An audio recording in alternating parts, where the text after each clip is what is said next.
esimese ritta võib ka istuda. No nii, minut aega veel.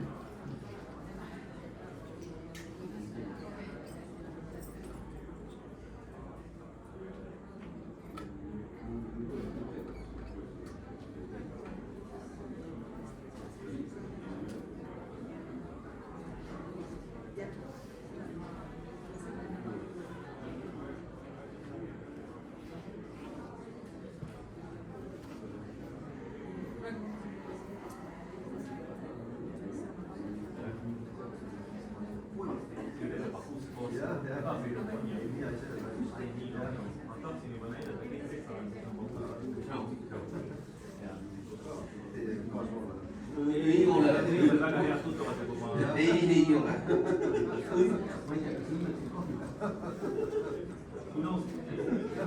Ei, samal ajal on väga hea. No, tõesti väga hea tuttav.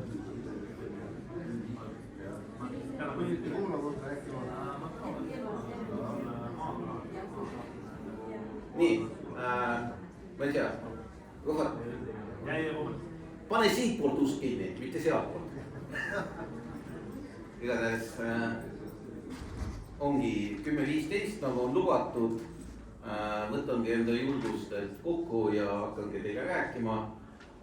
Kuna infot on päris palju, loodan, et tunniks ajaks nagu mahub. Ja ongi ettekanne teema, ettevõtte tulevikus, kuidas siis globaalsed riskid muuta konkurentsieeliseks. Miks ma siis otsustasin sellest rääkida ja miks ma olen nii julge inimene rääkida globaalsetest riskidest? See on üks slaid, mis räägib veidikene minust, igasugused pildikesed, mis mulle õudselt meeldivad. Võib-olla kõige suurem on, kõige ilusam on siin number 25, ma olen üle 25 aasta finantsvaldkonnas töötanud, kunagi töötasin SEB-s, ta oli siis veel ühispank, et ma olen veel eelmise aastatuhande mees, veel nõukogude ajal sündinud, aastast 2009 ma olen nüüd eraettevõtja, põhimõtteliselt minu nõustaja, konsulteerimise Business Finance Advisory, BFA ongi minu põhiettevõte ja minu nagu nõustamisvaldkond on finantsjuhtimine ja mitte finantsjuhtimine tavaline, nagu meil siin on, öeldakse, et eraisikute midagi, vaid ongi corporate finance, mis on suunatud firmadele ja kuidas firmad paremini saaks oma raha juhtida. Ja mõnikord, kui minu käest küsitakse, et kes ma olen, minu arvates ma olen päästja. Minu juurde tulevad inimesed see hetk, kus on rong, kus on raha. Me teeme tööd, meil on käive, meil on ettevõte, meil on kasum peaks olema, aga kus on raha? Kus on reaalselt see raha, mida ma saaks oma tasku panna?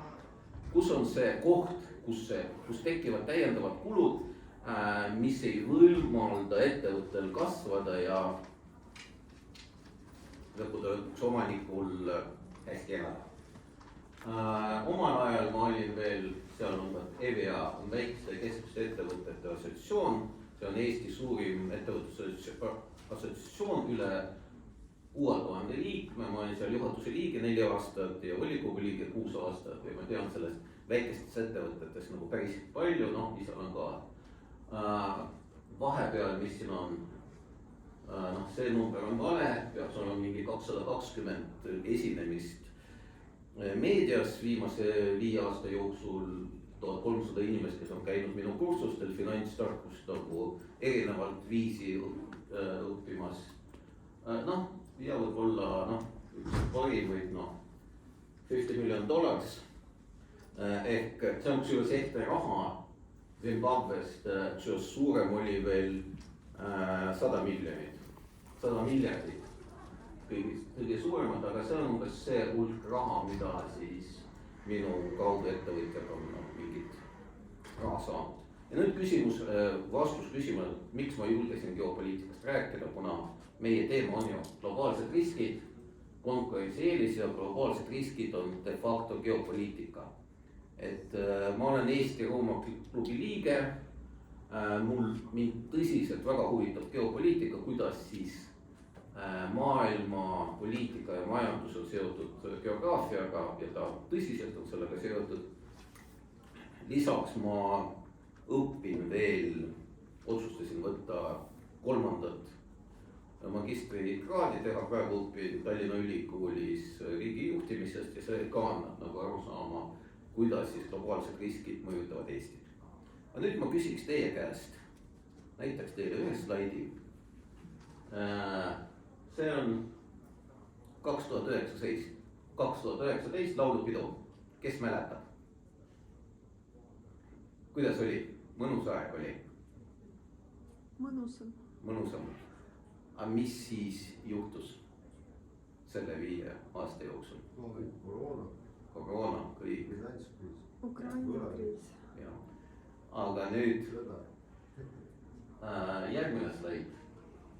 Järgmine laulu- ja tantsupidu 2028. Veel 3 aastat. Noh, ma ei hakanud siis 32. aasta laulupidu võtta. Mis te arvate, mis juhtub järgmise 3 aasta jooksul? Kes teab, kas te olete valmis selleks, et nende järgmise 3 aasta jooksul toimub see sama, mis toimus nende 2 pildi vahel? Mis te arvate, kas tuleb rohkem või vähem? Rohkem. Ja tegelikult minu arvates ka tuleb rohkem. Ja see ei ole ei hea ega halb, see on lihtsalt, me elame niisugused ajas. Nüüd on küsimus selles, et väga palju asju, mis toimusid nende 5 aasta jooksul, oleks võinud ära tunda. Okei, pandeemiat me ei oleks võib-olla koroonakriisi niisugusel kujul ära tundnud. Aga de facto kõik muud asjad on võimalik ära tunda. Ja nüüd ma proovin teile veidikene rääkida sellest, mis võib toimuda järgmise 4-5 aasta jooksul ja mida siis väikeettevõtja võiks teha selleks, et olla valmis. Aga nüüd ma paluks veidikene teie aega, et te veidikene mõtleks. Ei ole vaja vastata, aga mis juhtuks siis, kui näiteks kaob teie äriga, kui kaoks AI ehk tehisintellekt? Kellele see oleks nagu põnts? Jaa, ise tööd on vaja teha. Aga näiteks, mis te arvate, kui Hiina tarbija kaob, mis juhtub teie äriga? Aga see on reaalsus. See järgmise 2-3 aasta jooksul, 5 aasta jooksul, see on täitsa reaalsus. Aga mis juhtuks näiteks, kui kaob USA turg? What? Aga mis lähemale? Kui Soome elekter kaoks? See on globaalsed geopoliitilised riskid. Kui Estlink kaob, siis Eesti on ilma elektrita. Nüüd hakkame mõtlema, mida me lülitame välja. Küttesüsteem, internet, vesi, kuhu me jõuame. Need on ka geopoliitilised ja riskid, mida teie siis nagu iga väike ettevõtja peab midagi tegema. Ja nüüd ma küsiks, kellel siis viimase aasta jooksul mingi geopoliitilised sündmused on mõjutanud äri? Näiteks mul on mõjutanud 1, 2, 3, 4, tõstame kõrgemale, et teised näeks. No ma ütleks niimoodi 50% umbes. Ja see on reaalsus. Need on Eesti numbrid. Eesti SKP 80% eksport, 78% toodangu, protsenti ekspordit importitakse. 0,04%. Eesti SKP on 43 miljardit dollarit. Maailma SKP-st see on 0,04%. Kes arvab ära, mis see number on? Elanikkond. See on elanikkonda arv maailma protsentuaalses. Et kui maailmas on praegu suurusjärgus 8,2 miljardit, siis Eesti on 0,016%. me kõik armastame Eestit. Eesti on fantastiline koht elamiseks. mul alates septembris poeg õpib Austrias. Algselt oli kõik vinge, kõik okei. Ja nüüd on see, kurat, pakki automaadist ei saa kätte. Meil tuleb sõnum, lähed võtad PIN-koodiga kätte. Austrias on niimoodi, et sa pead saama kirja, paberkirja, kus sulle saadetakse PIN-kood, millega sa lähed interneti mingi kodulehele, tõestad, et see oled sina ja siis sulle saadetakse PIN-kood selleks, et sa pakki saaks kätte. Ja see ei ole Eesti, muud asjad on seal ka, kõik dokumendid on vaja tõestada paberkujul notariaalselt kinnitatud ja saksa keeles, inglise keeles ei võeta vastu. Nii et millega ma teen, tõlgin dokumendid saksa keelde, notariaalselt. Aga veel üks number, kes nüüd arvaks ära, 42,6. Keskmine vanus. Seal on 0 pluss 4 ja pluss 12, seda ta küll ei arva ära. Keskmine vanus Euroopas on 42,8, USAs 38,5 ehk 4 aastat noorem kui meist. Ja maailm on keskmiselt 12 aastat noorem kui Eesti elanikkond. Euroopa umbes Eesti taoline, 40, ka 42, 43. Ehk de facto meil on vananev rahvus. Ja riskid, millest me räägime, on vältimatu. Valmisolek annab eelised. Siin on juba, mis geopoliitilised riskid te nimetaks esimesena teie arvates? Visake õhku. Idanaaber 1 läks. Trump võib olla. Mis veel? Hiina. Mis veel? Kliima. Ilm. Ei, ilm ei ole. Ilm on Eesti ilm on kõikide teada tuntud. Meil oleks mõnus elada, kui oleks Eesti kliimad. Eesti ilm oleks parem. Aga reaalselt mina näen neid 5 riski, mis Eestit pluss veel on asjad. Ehk inflatsioon, seda võib panna / võlakriis, Vene NATO vastasseis, keskkonnariskid, rahvastiku vananemine ja maailma majanduse ümberehitus. Ma ei ole seda teise punktiga küll nõus. Miks? Venemaa taotles ise NATO-ga liitumist mingil ajal. Ma pigem paneks sinna Vene imperialismi. Jah, aga antud momendil Vene imperialism on väga pikemas perspektiivis.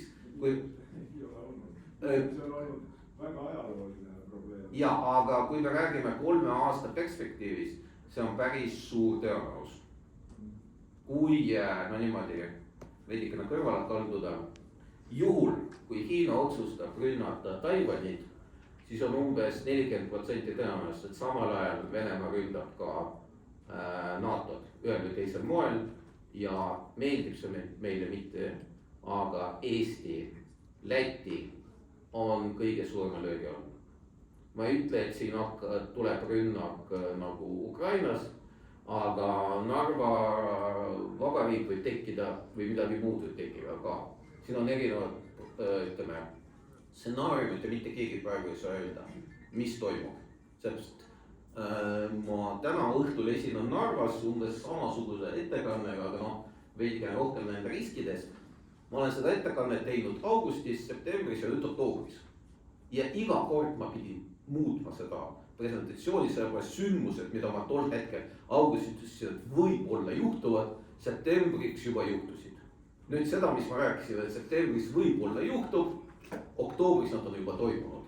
Nii et mul lokkab hirm, et kui ma hakkan ütlema, et äkki tuleb sõda, siis mis tuleb detsembris. Aga rahandusriski, see on inflatsioon. See on inflatsiooni all ma panin. Mis on vabandus keskkonnariskide all, mida seal? Keskkonnariskide all ma ikka mõtlen seda, mida nimetatakse kliimamuutuseks. Maailm ikka, ütleme niimoodi, soojeneb. ja kui Aasias, Kesk-Aasias ja Aafrikas ütleme, keskkond muutub vähem elamiskõlblikuga, siis need miljonid, kes elavad Sub-Saharas, hakkavad rändama põhja poole, kus on lihtsalt mõnusam elada, kus lihtsalt saaks elada. Ja see on migratsioonikriis. Nii et keskkonnariskid on täitsa reaalselt eksisteerivad, mitte Eesti mõistes, vaid geopoliitilises valdkonnas küll. Nagu selles loetelus nad on kuidagi, ütleme, ajaline perspektiiv on oluliselt erinev. Aga küsimus on selles, mida võib teha, mis teeb Euroopa Liit keskkonnariskidega. See maailma majanduse ümberehitus on sellega päris hästi seotud. Aga see ei ole just nimelt keskkonnariski kui sellisega, vaid meie mingisugustele reaktsioonidele meie... Väga lihtne vastus. Euroopa Liit on juba viinud sisse niisugust asja nagu CO2 ehk sisendhapniku makse paljudele toodetele. Ehk kui seda laiendatakse näiteks Hiina või Kaug-Ida toodetele, Hiina, Vietnami muud toodetele, öeldakse, tõestage, et teil on kõik okei. Et teil on tõendatud, et seal CO2 on vähe kasutatud niimoodi või makske rohkem. Ja, ja see on täitsa reaalne võimalus, et see võib juhtuda ka 3-5 aasta jooksul. Sellepärast, et see, mis teeb Trump, on minu arvates väga konkreetselt juhitav kriis. Et nad proaktiivselt käivitavad protsessid, mis vastasel juhul oleks nagu reaktiivselt reageerinud. Nad praegu juhivad seda kriisi. Aga ma läheks... Euroopa üldse valmis oma enda tarbitud toodet üldse tootma? Euroopa... Ega Ameerika ei ole valmis tarbitavat toodet tootma? Jah, aga nad teevad päris palju suured pingutused selleks. Mitte keegi ei taha Hiinat välja lülitada, aga nad tahavad Hiinat selles mõttes alla lasta ja mitte anda talle võimalus minna järgmisele tehnoloogilisele levelile. Ei ole. See, mis praegu teeb Hiina, on praegune tase. Me räägime järgmisest tasest. Võitlus käib järgmisest tasest. Ehk artificial intelligence, igasugused biohacking, quantum computers, muud, ütleme, see, mis praegu lihtsalt välja töötatakse. See, mis praegu Hiina teeb, las teeb. Ja see niimoodi jääb. Okei, läheks edasi. Ehk inflatsioon, see on Eesti inflatsioon aastas 97, Statistikaamet. Kui 97 oli 100, praegu on 320. Ja hinnad lähevad ainsa ülespoole. Ja see on Eesti jaoks nagu probleem ja Euroopa Liidu jaoks on probleem. Ja maksud, mis meil kord tõstatakse, kord allandakse, tegelikult Euroopa Liidus pidevalt tõstatakse. Ta on seotud, paari slaidi hiljem ma näitan, millega ta on seotud. Noh, Venemaa NATO. See on see, mis on toimunud viimase kuu aja jooksul. Veel kuu aega tagasi seda pilti ei olnud. Ja kusjuures siin ei ole Saksamaad, Belgiad, Itaaliad ja kuskil veel ja Tšehhid. Kui sul kuu aja jooksul toimuvad teatud sündmused, siis need ei ole sündmused, need on tendents. Ja selle tendentsiga me peame arvestama. Aga nüüd on, miks maksud hakkavad tõusma? Fertility rate ehk sünnitusarv. Maailm vananeb. Euroopa vananeb, maailm ka vananeb. Nigeeria, Etioopia, Pakistan, Bangladesh, Indoneesia on lihtsalt 2,1. India 2, Hiina 1. Ühe naise peale 1 laps.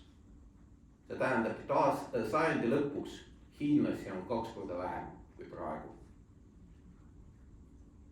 Venelasi on 2 korda vähem kui praegu. Kas Korea ja Jaapan kaovad ära? Küsitav, aga Koreas on kõige hullem olukord. 0,5 ühe naise peale. no seal on nagu probleem, Koreas on sellega on, et nad muutusid väga majanduslikult arenenud riigiks, aga kultuuriliselt nad ei ole muutunud. ehk naised on saanud haridust, aga mehed on jätkuvalt naine, kus on minu toit. ma tulin koju, miks toit ei ole valmis. ehk see kultuuriline vahe eksisteerib. ja see on ka, mis hakkab mõjutama. no näiteks, see on Eesti. aastat 52 ja aasta 2096. siin on rahvaste arv.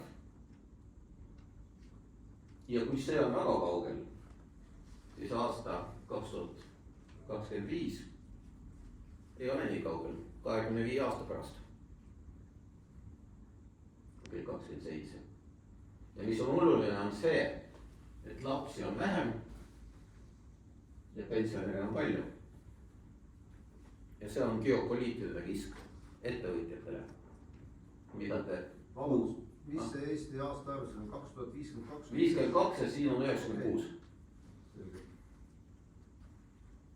see on lihtsalt niisugune väiksed mõned pildid. see on Euroopa. 24, 754 miljonit, 52, miinus 50 miljonit. ja nüüd on küsimus, mis te arvate, 2099, kui palju neid meid Euroopas on? sõltub immigratsioonist. noh, prognoosist. ehk noh, prognoos ütleb, et 2099 sellest numbrist, 700 miljonist, meid on veel 100 miljonit vähem. aga see ei tähenda, et peaks nüüd käpad üles tõstma ja ütlema, ei ole midagi teha. De facto need inimesed, kes siit, noh, 44 ja ülespoole, neil on raha, neile on mida müüa. ja meil ettevõtjad, noh, saaks seda teha. nii, ja edasi. see on USA. üks vähestes riikides, kus rahvaarv kasvab. 25 ja noh, 98, neid on 420 miljonit. praegu 100 miljonit rohkem. kui keegi tahab, minge sinna populatsioonpüramiid.net, väga huvitav niisugune koduleht, kus on võimalik neid asju vaadata. eriti kasulik on siis, kui te mõtlete müüa kellelegi, siis te saate prognoosida, kas teie, ütleme, kas lapsed eksisteerivad või mitte. selles mõttes, kas sünnitakse lapsed või mitte, kas te suudate neile müüa või mitte. ja kui kokku võtta, siis mina ütleks niimoodi, et järgmise 5 aasta jooksul minu arvates me saabume sinna. Brave New World. ma ei tea, kas keegi on Netflixis seda filmi näinud. see on nagu George Orwelli 1984, veidike teistmoodi ka, niisugune antiutoopia, kus on alfad ehk juhid, siis on betad, kes neid teenindakse ja siis on sigmad, kellel põhimõtteliselt ei ole üldse ühtegi sõnaõigust. ja see Brave New World, uus maailm ongi selle suhtes käibki praegu kogu see võistlus. kõik, mis maailmas toimub, minu arvates ongi seotud sellega, et kes hakkab olema alfa siin maailmas. kas USA või Hiina?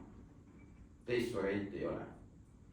Hiinal on teoreetilised võimalused ja USA praegu proovib neid maksimaalselt elimineerida. nüüd mõned slaidid, mis meid peaks nagu veidikene rõõmustama. see on Global Innovation Index ehk innovatsiooni indeks. Eesti on siin, ei ole näha, aga kui vaadata andmetesse, siis meid tõdõm, 16. koht Hongkongi, Iisraeli ja Kanada vahel. mis tähendab, et meie oleme, ütleks niimoodi, sinises maailmas. Sinine ja punane maailm. Sinine on siis USA ja tema liitlased, niisugused kõvedad hallid või niimoodi pooltoonid on rohkem kalduvad ühte või teisele poole ja punased on siis Hiina vastased. Ja kuidas kaart meeldib?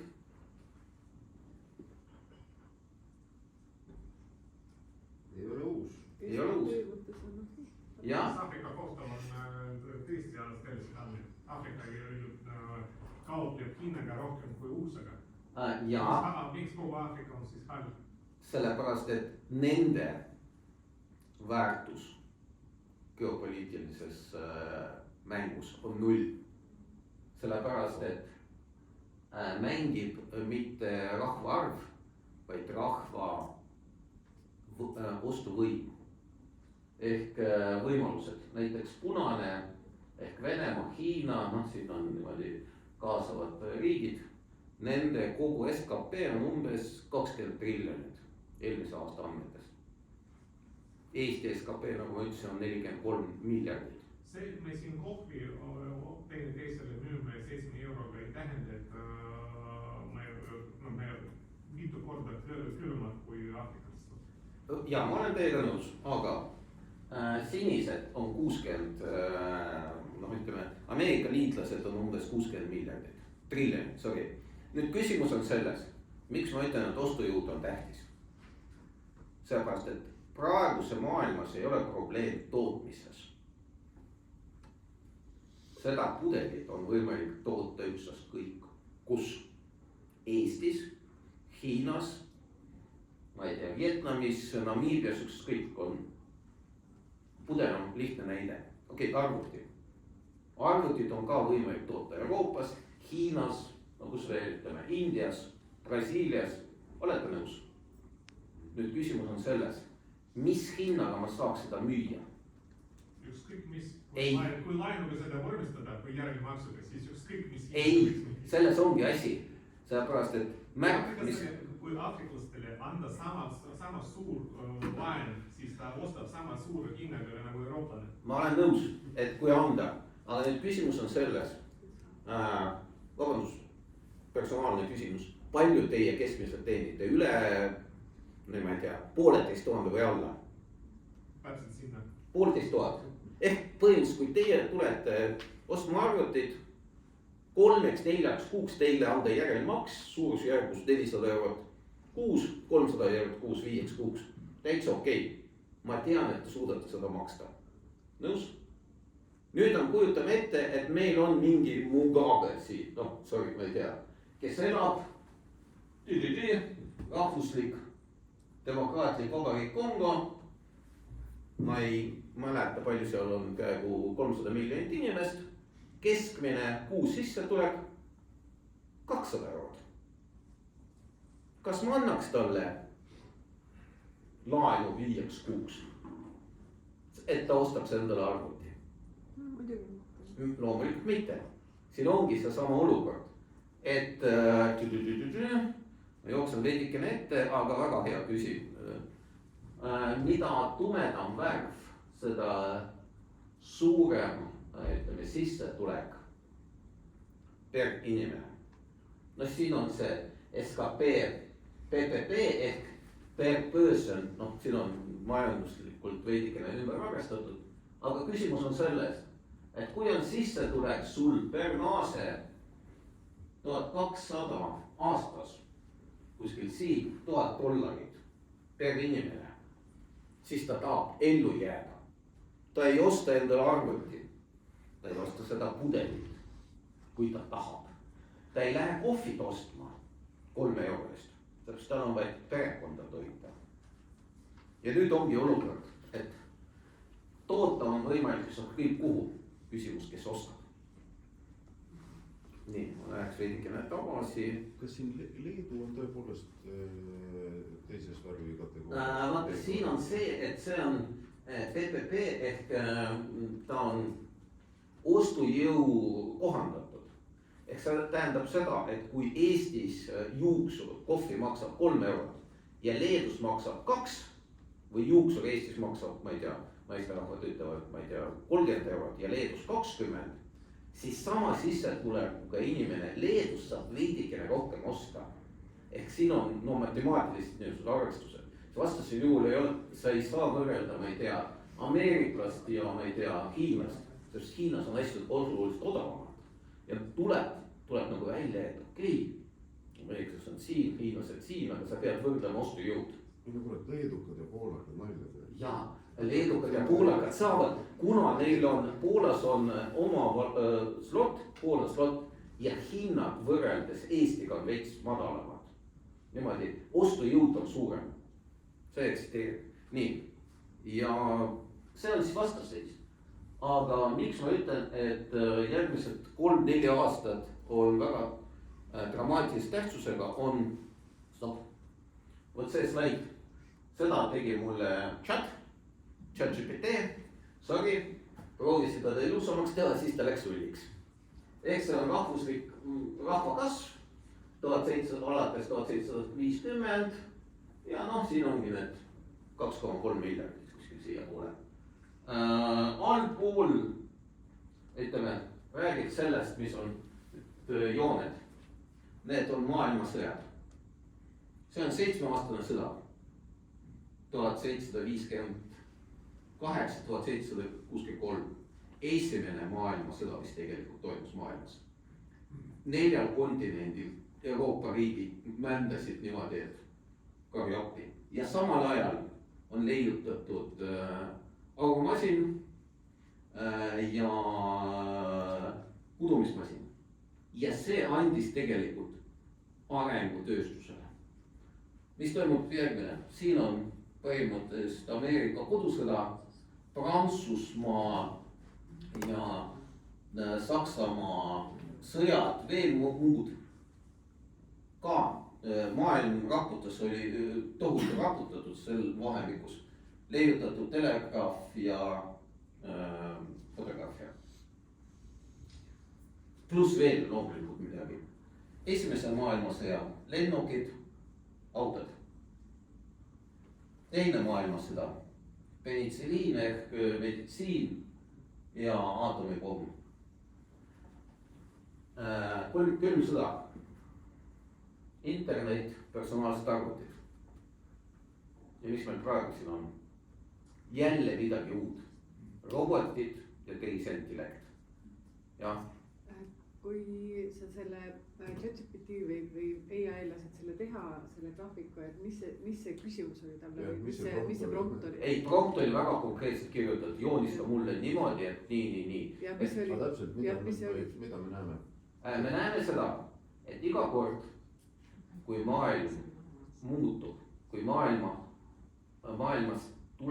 tekivad uued tootmisvõimalused, tootmismeetodid, robotid ja AI, toimub mingi konflikt, sõjaline konflikt, ühel või teisel moel. Kas ta on sõda, reaalne sõda või külm sõda, toimub vastasseis. Sellepärast, et selle aja jooksul või siin teatud riigid on ehitanud enda majandust teatud alustele. Ja siin, vot see sama hetk, see majandus hakkab muutuma seetõttu, et keegi tuleb turule uute asjadega. See on väga, ma tooks niisugust veidikene niimoodi, personaalse näide on see, et kui ma olen praegu 54, kui ma olin 30 aastat noorem, siis ma tulin diskole, näe, kui ilus, tark ja andekas ma olen. Kui ma tulen praegu, läheksin diskole, siis see on oluliselt rohkem noor mehi, kes on minust ilusamad, targemad. Ilusamad igatahes. Ma ei tea, kas targemad, aga igatahes ilusamad. Ja võistlus käib nüüd ainult mitte minu ja mingi vanakeste vahel, vaid nende ja vanakese vahel. Ehk tegelikult see on normaalne evolutsioon, kus vana sureb, uus sünnib. ja praegu hakkabki sündima miski uut, mis tekitab probleemi sellega, et see vana mees, kes läheb diskole, tahab öelda, kurat, kuidas sa julged tulla nende naiste juurde, kes on minu omad. Kuidas sa julged mind lükata kõrvale? Ja riigid, kes ei suuda siin mängu mängida, hakkavadki seda asja tegema. Ja seesama NATO, Venemaa, USA, Hiina on seesama konflikt, kus inimesed, kes ei jõua teatud põhjustel kaasa minna maailmaga, hakkavadki niimoodi, proovivad jõuga välja peksta uut maailmad. Ja peatada, aga õnneks või kahjuks seda peatada ei saa, mis tähendab seda, et konflikt tahes-tahtmata peab olema kuidagi lahendatud. Nüüd on küsimus, kas meie jääme sinna konflikti hammasratastele otseses või kaudses mõttes. Otseses on Venemaa rünnak Baltimaadele või kaudses näiteks tarneahelad Hiinaga katkevad. Ja need on, see on see reaalsus, mis järgmise, ma ei tea, 3, 4, 5 aasta jooksul hakkab mõjutama meie maailmad. No aga me oleme juba seal. Ei. Energiakriis ja kõik see ongi hammasratast. Ei, hakkab veel hullemini minema. Ma võin rahustada, läheb veel hullemini. Vene keele oskus läheb palju olulisem. Ma ütleks, et pigem mitte. Ja isegi hiina keele oskus võib-olla ei lähe nii oluliseks. Aga kuna selle graafiku peale veel, Ja. kus oli populatsioon, et tegelikult selle graafikul me ju näeme seda, et sõltumata sõda ja igasugused kataklüsmid oleme jõudnud, mis on alla 1 miljoni pealt ikka 8 juurde ja teipalt üles, et miks me ei arva, et see samamoodi edasi läheb, see populatsioon edasi. Millal linnas elanikkond maailmas ületas külade oma graafiku peal? Graafiku peal ma arvan, et 10-20 aastat tagasi. ja ma arvan, et tegelikult jälle, kus riikides, arenenud riikid, Keskmiselt maailmas. keskmiselt ei oska sulle vastata, aga 20 aastat tagasi. Euroopas ja Jaapanis ja muud tegelikult ta on siin kuskil siin. Ja sealt alati nad sisuliselt langevad. Ja, okei, vastus, miks see ei hakka kasvama, on siin. Lihtsalt kogu maailmas meditsiin on läinud sedavõrd heaks, et naised juba ei sünnita nii palju lapsi. Ja naisterahva hariduse tase tõstmine on viibki selleni, et sünnitad aitsa vähem ja vähem lapsi. Aga meil on veel pool tundi aega ja mul on suures järgsus pooled klandid teile rääkimata, mis on olulisemad. Nii et jah, et mida te siis peaksite mõtlema, et kui kellelgi ongi see tarneahel, mõelge, kuidas te saaksite teda kindlustada. Ma ei ütle, et jälle ma tulen selle slaidi juurde, et kui teie tarneahel on otseselt seotud ainult Hiinaga, 100%, mõelge selle peale, äkki leiaks kuskil mujal, äkki teeks midagi teistes kohtades. Sellepärast, et kui sõda, kaubandussõda Euroopa Liidu, USA ja Hiina vahel läheb lahti, siis ei ole üldse välistatud, et need igasugused tarned Hiinast pandakse lihtsalt piiri, kontrolli alla.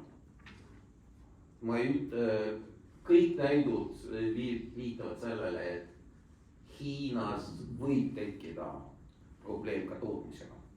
Kuna nad toodavad suurtes kogustes, aga väga väikse kasumiga. See on Hiina ettevõtetele kõige suurem probleem. Et kui sa müüd seda $1 või 20 sendiga ja sul kasum on 2 senti ja sul pantakse maksud peale, öeldakse, ma ei tea, 20%. Ja ostja ütleb, mind ei huvita. ma tahan samuti 20 sendiga osta. või okei, ostan 21 sendiga, siis 1 sendi sa pead oma kasumist ära võtma. ja see on kõik Hiina ettevõtetele kõige suurem probleem, kasumlikkus. et nad ei suuda toota piisava kasumiga.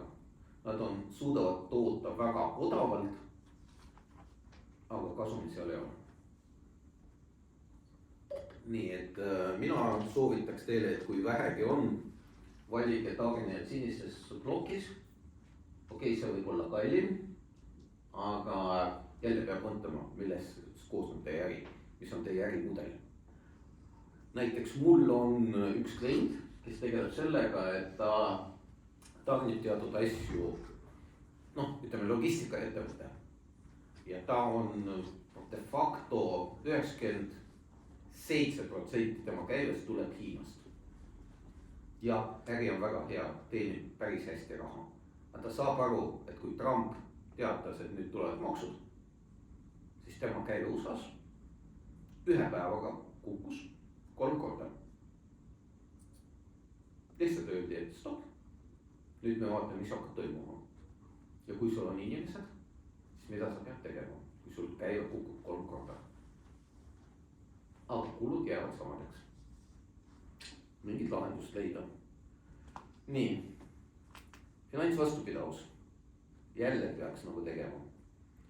siin oli keegi öelnud, et mis toimub siis, kui USA turg kaob ära.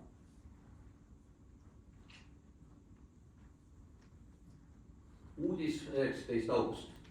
Omniva peatab ajutiselt pakkide tarne USA-sse. ja ma tean vähemalt 5 inimest Eestis, kes olid, nüüd on väikeettevõtja, kudus, õmbles, tootis midagi niisugused, noh, nänni ütleks niimoodi ja müüs USA-sse läbi marketplace'i erinevaid. ja see uudis tähendas seda, et nende äri 100% kukkus 20%-ni. lihtsalt ühe uudise peale. ja nüüd on küsimus, mida need ettevõtjad peavad tegema selleks, et ellu jääda. kindlasti probleem laheneb. nüüd on juba lahenenud, kõik on okei, saab saata. aga kui sul on 2 kuud müük 0. kes teist suudaks eksisteerida, üle elada näiteks 2-kuulist olukorda, kui müük on 0. 1 käsi, 2, 3, 4, 5, 6. vaadake, kui palju siin inimesi saalis, no ma ütleks niimoodi 50. ehk mida siis teised teeks. ja sellepärast mina nagu, kui minu käest küsitakse, siis ma ütlen, et vähemalt niisugune finantsvastupidavus peaks eksisteerima igal inimesel. perekondlik 6 kuu jooksvad kulud in cash ja firma vastupidavus 4 kuu jooksvad kulud in, noh, pangas. 6 kuu Eestis või mujal? noh, Eestis, mujal ka võib-olla, selles mõttes, et jooksvad kulud on see, mis nagu selleks, et ellu jääks. miks ma ütlen siin in cash on eelmise aasta case, kui te olete kuulnud, võib-olla olete lugenud Planet 2042. Jaak Roosaare case, olete lugenud Eesti Ekspressis, ma tean teda lihtsalt isiklikult. ja noh, sorry, vastutuse tõttu mees läks veidikene segaseks, mitte midagi niisugust. ja tal naisel oli probleem, kuidas maksta elektri eest. kui ta kõik pangad, kõik rahad olid mehe kontrolli all. Õnneks olid sõbrad, advokaadid, kes nagu läksid, ma ei tea, panka, kohtusse ja said nagu kinnituse, et no tõesti, mees on seal. tõendanud siin, et ta ei ole võimeline, teovõimeline, andke naisele juurdepääs pangale. sama asi, mõelge selle peale, et me oleme, teel võib juhtuda ükskõik mis. näiteks mul abikaasaga on ammu teada, abikaasa teab, kodus on üks koht, kus on pakk raha ja välja trükitud paberkujul kõik juurdepääsu password'id, mingid salasõnad, mingid asjad, mida ta peaks teadma, juhul kui minuga midagi juhtub. Et vot, esimesel hetkel sul, teie lähedastel oleks mingi tagavara. Vot, ja noh, võite teha ja firma puhul 4 kuu jooksul kulud selleks, et te jääks ja kusjuures mitte lihtsalt pangas, teises pangas. Kui teie põhipank on, ma ei tea, Swedbank, siis teil peaks olema see tagavara olema kuskil mujal, ma ei tea, koobis niimoodi, et ei näeks seda. Vastasel juhul teil tekib soov seda endale krahmata ja niimoodi ja ka kulutada. Noh, tootlikkuse tõus. Siin on küll, ma ütleks, EI on ainuke, mis toimib. Kusjuures EI-d on mõttes kas kasutada mitte lihtsalt kui nagu niimoodi ütle mulle peeglike, kes on kõige kaugemini siin maailmas, nagu muinasjutus on, vaid kui agendi. Ehk praegu juba eksisteerivad võimalused, kus näiteks EI saab nagu võtta, lugeda teie e-mailid, ette valmistada vastused, kontrollida, kas tarned on läinud, seda te kõik saate ise teha. Ja vot see on tootlikkuse tõus, kus teie ei pea ise tegema mingit, ma ütleks niimoodi, ise tööd, vaid on antud täpselt komandad selle kohta, mida peaks tegema. Ja siis te saategi nagu asju väga konkreetselt kasutada. Näiteks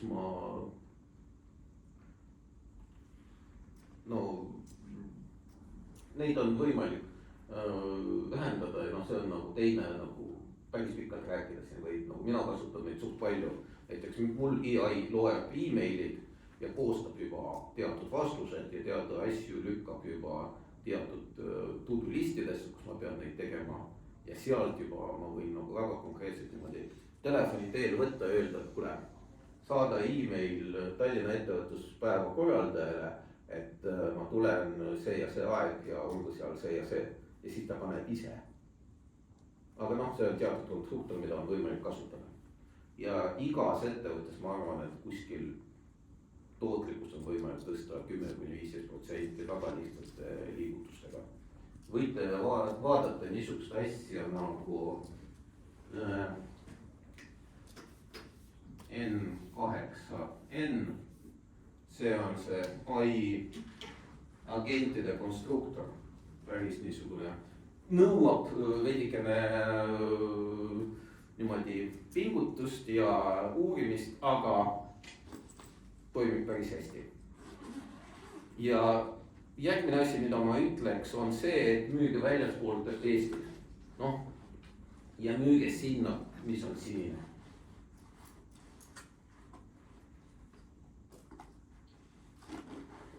Vot.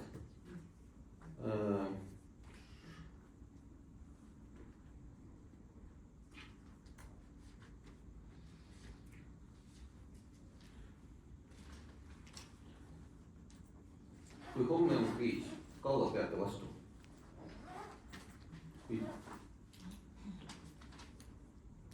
Kui tarneahel katkeks, kus saate uue tarnija? Ja kell küsida nõu, et vältida pimesa alasi. Need ongi küsimus, mida te võiksite küsida, ma ei tea, homme, ülehomme enda käes. Sellepärast, kui homme on kriis, siis teil peab olema tegevusplaan. 72 tunnine tegevusplaan teil peab olema. Kriisi hetkel te ei suuda mõelda. Miks lennunduses või sõjaväelaste käes on alati tegevusplaanid ette valmistatud? Sellepärast see hetk sa ei suuda adekvaatselt reageerida kõikidele väljakutsetele.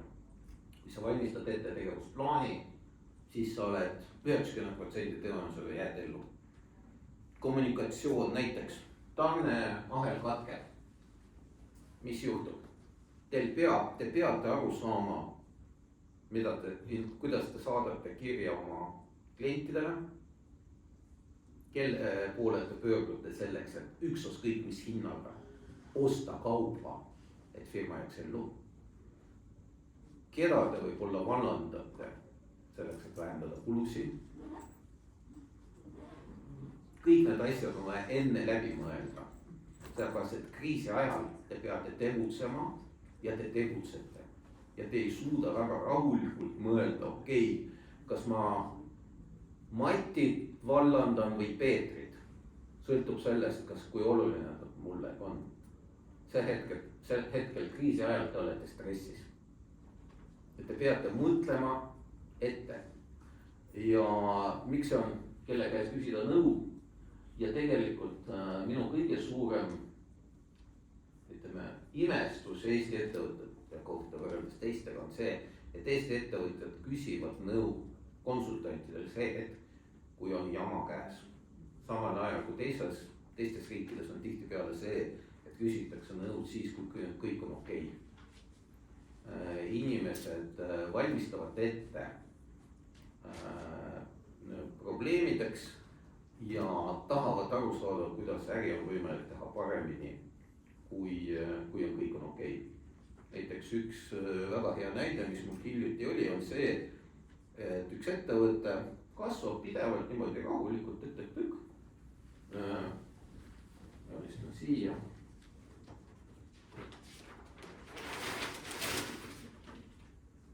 Noh.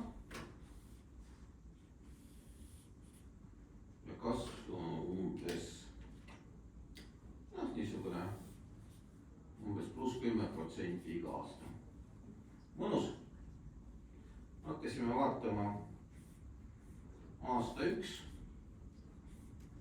aasta 2, aasta 3. Esimest ka kliente oli umbes nii palju.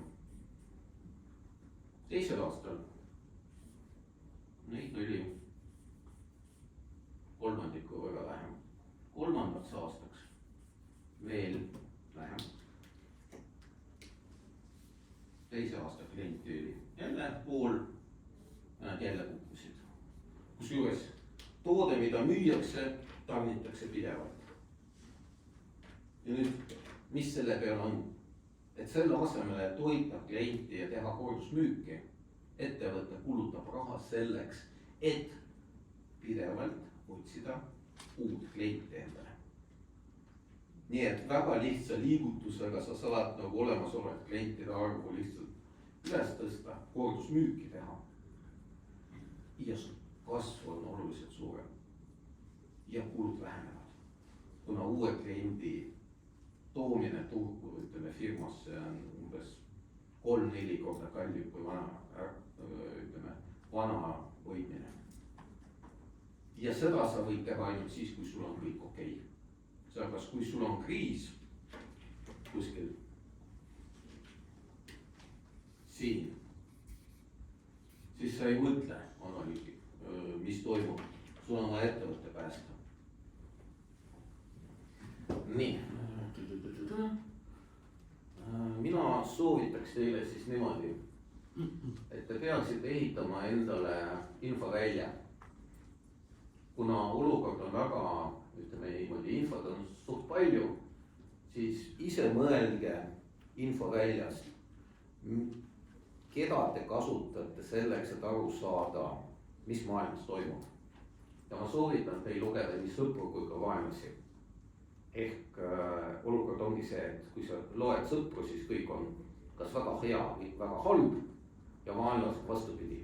Ja siis te saate nende kahe vahel kuskil niimoodi balansseerida ja saada aru, mis toimub.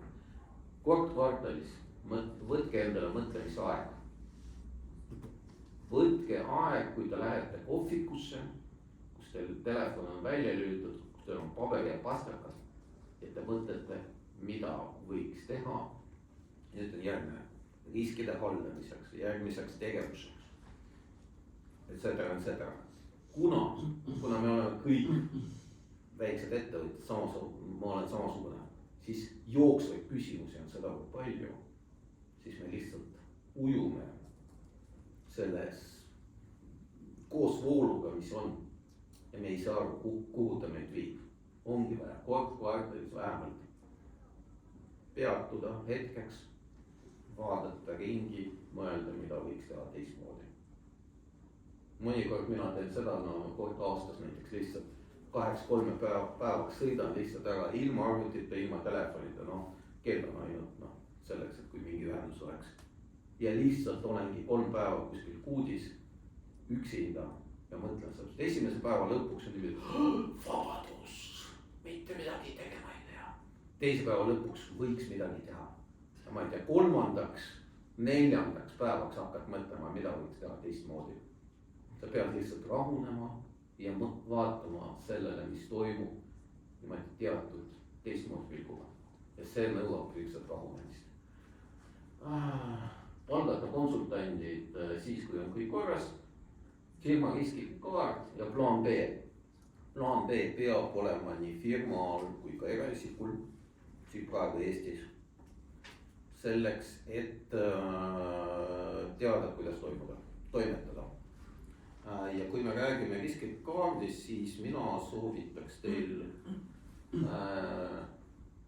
niisugust väike riskikaart. Globaalsed sündmused, mõjud Eestile, mõjud mulle, firmale ja mõju mulle. Näiteks kui mitte keegi Hiinast mitte midagi ei toimu, ei osta, ma ei tea, Hiinas miskit toimub, mõju Eestile võib olla ostujõud väheneb, firmale ei, aga kas firmale, kui Hiinas midagi toimub, kas firmale on mingi mõju või mitte?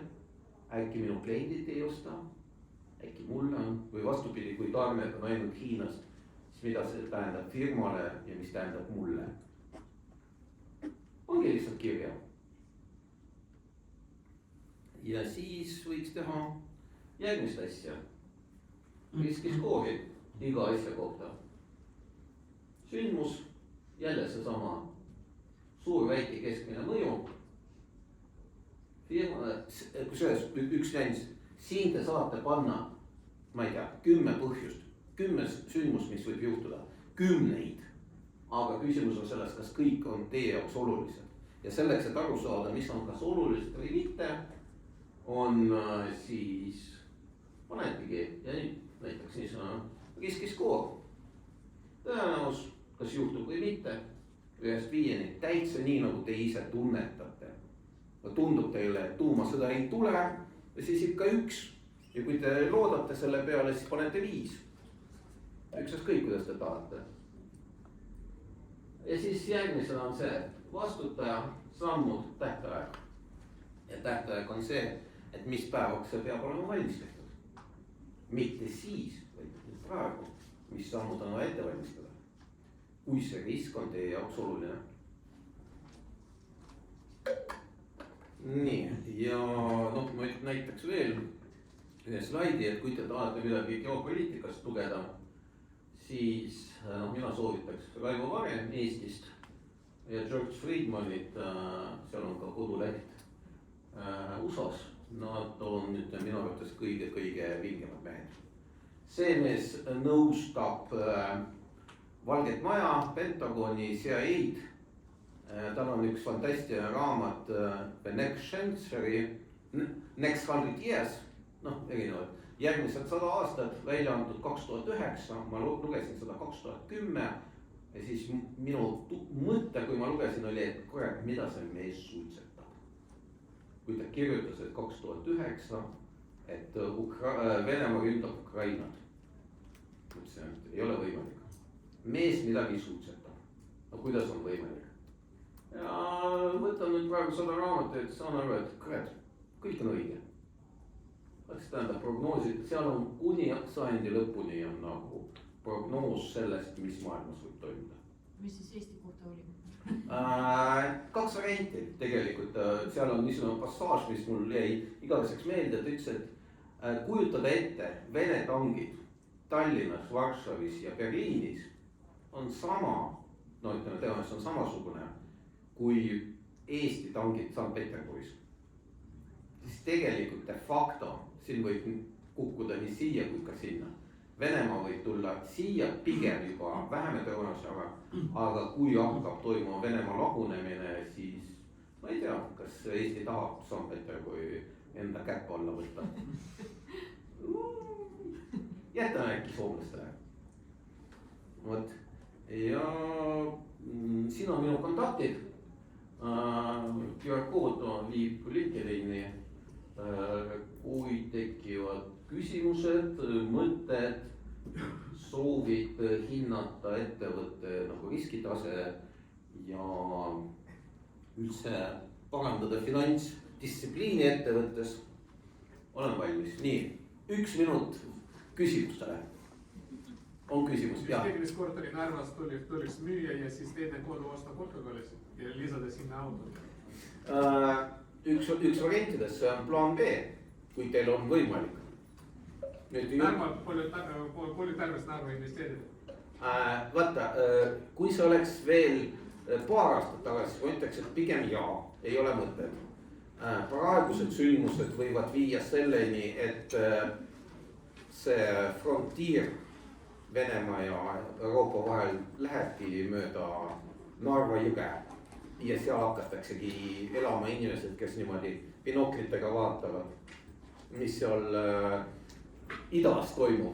Nii et ma ei oska sulle vastata, ma võin trendi näidata teile, aga mida peab tegema iga inimene, seda te otsustate ise.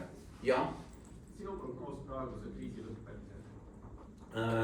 2033-35 selleks hetkeks USA ümber ehitab oma majanduse, viib relvad kosmosesse. Hiinas arvatavasti toimuvad suured struktuursed rahutused. Hiina võib mitte laguneda, vaid jagunema niimoodi de facto üks riik, aga on ütleme, merepiirkonnad ja niimoodi ülejäänud Hiina. Ja mis Euroopaga toimub, seda kurat ei tea mitte keegi, kuna Euroopa on pigem ta jaguneb, ütleme de facto Euroopa Liit võib jääda tervikuna, aga tekivad niisugused väiksed liidud, ma ütleks niimoodi, et Põhjamaa, Suurbritannia, Balti riigid, Ukraina, Poola, see on üks mingi võib-olla liit tekib. Ja Vana-Euroopa on teine liit, kuskil sinnapoole igatahes maailma raputab veel mingi 5-10 aastat. Palju kohvi maksab 15 aastat alles? Selle inflatsiooniga. Ei tea. Selle inflatsiooniga, mida tekitatakse raha printimisega. Kõik need võlakriisid lahendatakse ainult ühe võttega, printitakse raha. Võt selles ongi asi, et nüüd juba ei prindita ja järgmine lahendus on sõjategevus ühel või teisel moel. Kas ka küll sõda on sõda? Ja. Kas sa ostaks kinnisvara Eestisse praegu? Küsimus on hinnast. Et selles mõttes, et üksaskõik kunagi mulle üks väga hea tuttav rääkis, et kasumid kinnisvaras sa teenid siis, kui sa ostad õige hinnaga. Kui keegi praegu tuleks ja ütleks mulle kesklinna korter, mis turul on, ma ei tea, 200 000 ja praegu ta on müüjatse 100-ga, siis kindlasti ostaks. Nüüd küsimus, kui kaua ma teda hoian. Aga see on juba teine küsimus. Nii et ma ei oska sulle vastata küsimusele. Aga kui võtta seda rahvaste rändamist, et meil on kliima suhteliselt okei, on ju, rahvad rändavad, meil nagu peaks tulevik olema selles mõttes. Meil peaks olema ja Tallinn on üldse nagu, Tallinn nagu tolmuime tõmbab kogu Eesti rahva, enamiku enda sisse, nii et Tallinnas tasub osta. Nüüd on küsimus, tasub osta Narvas. Tundub, et mitte, milleks. Aga kui Narvas hakati ehitama esimene 30 aasta jooksul uus maja niimoodi korralik, nagu Eesti Tallinnas siin ehitakse. Ma ei tea, kas 20 korterit seal midagi müüdi poole päevaga. Inimesed tahavad osta, inimestel on raha. Nii et seda peab konkreetselt vaadata case by case.